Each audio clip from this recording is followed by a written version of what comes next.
Hi, it's Alaska Granny. Is it time to stock up on canned tomatoes? Let's think about it. Do you use canned tomatoes? There are all kinds of different products that include tomatoes that maybe you want to take an inventory over the foods that you actually eat and figure out what do you actually have in your stockpile, in your pantry, and how might you want to build up that supply going forward. If you look at the predictions for the harvest for tomatoes for 2025, they're saying that globally the production of tomatoes is down about 14%.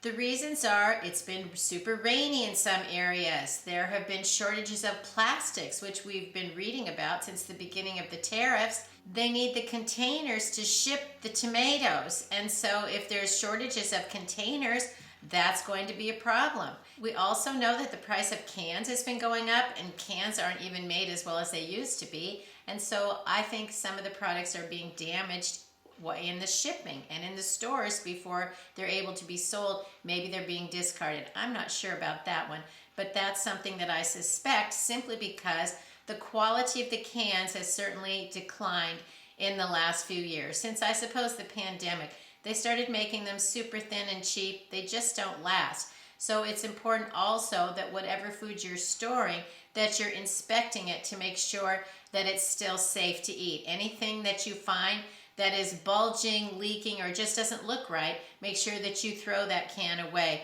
Don't eat it. Lots of cans will last far past the date on them and they're perfectly fine to eat still, but not if the can has been compromised, because that means that the food inside is likely no longer safe to eat.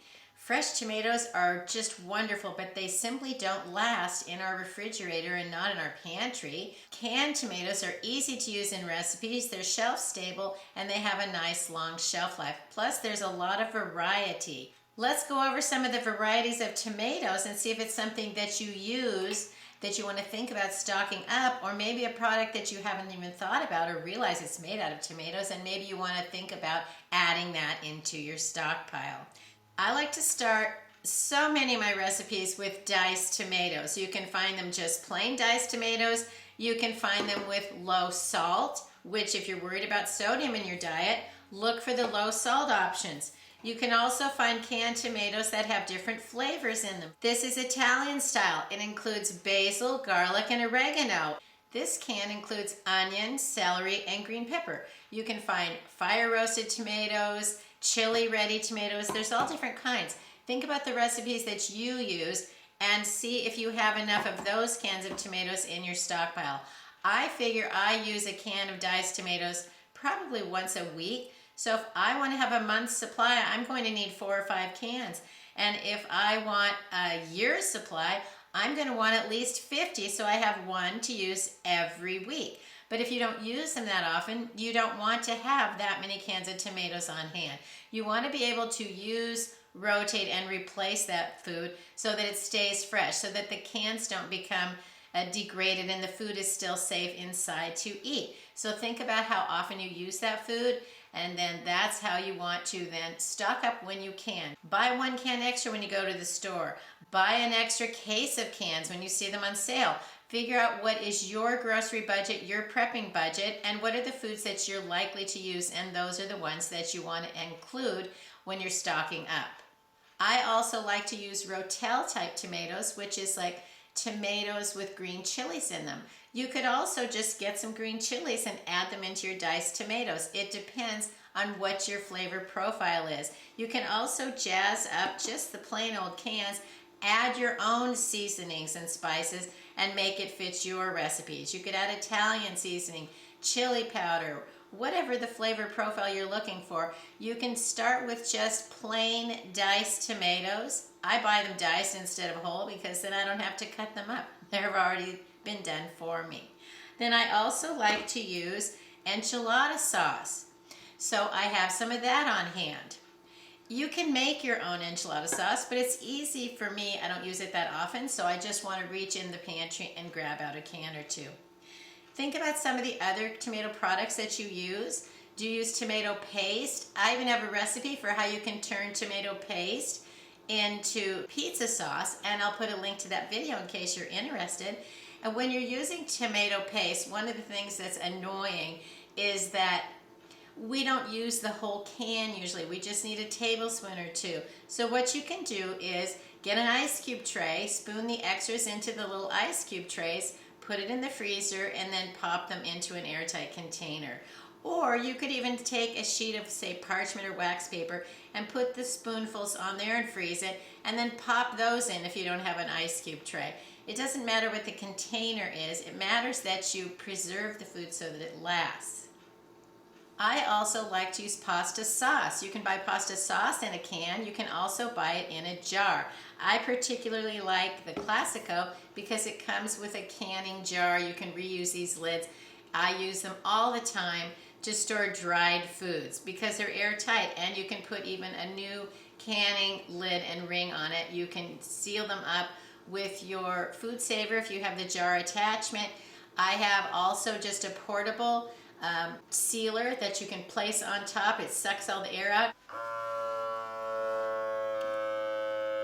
You can use oxygen absorbers, but if you don't have those things, you can still seal your food in an airtight container, which can keep it safe longer and also keep critters out. You don't want anything chewing up your food. So make sure that you're storing your dried food as well as possible so you don't want any problems in your pantry, trust me.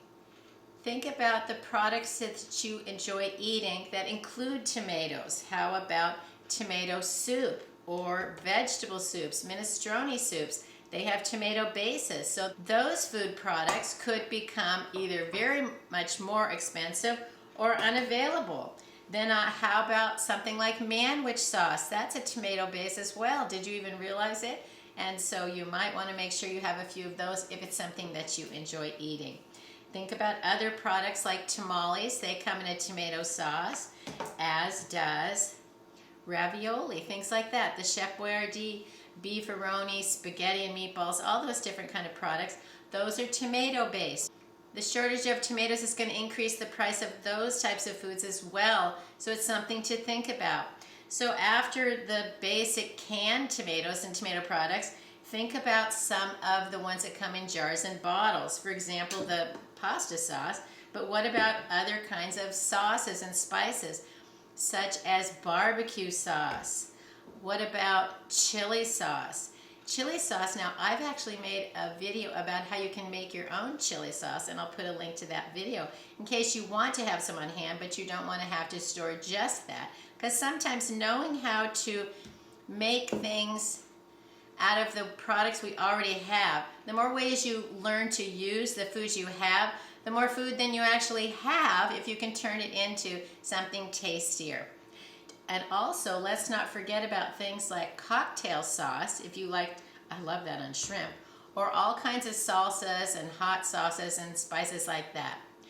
Then those are the basic canned and jars and bottles of the different kind of tomato products. But then let's think about it.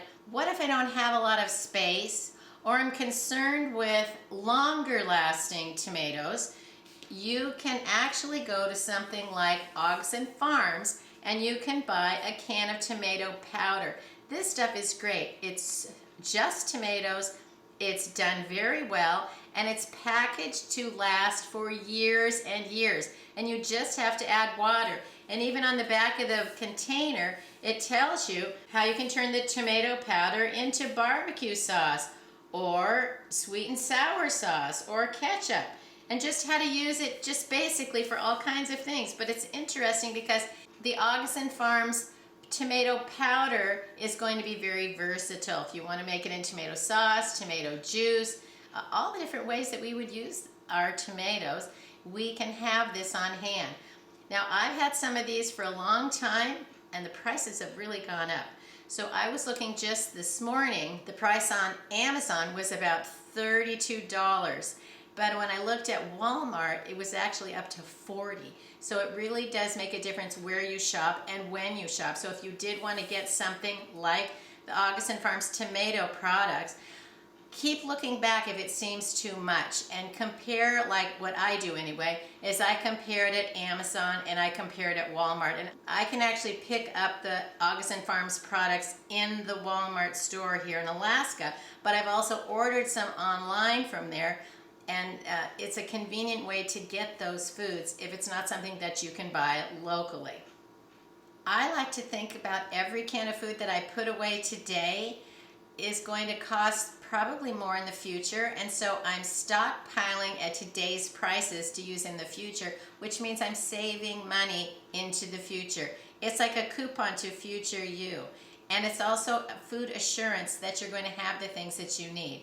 If you look at the news, there are bombs and wars and kidnappings and shootings and natural disasters and just marches and protests. The world just seems to be a little bit scary.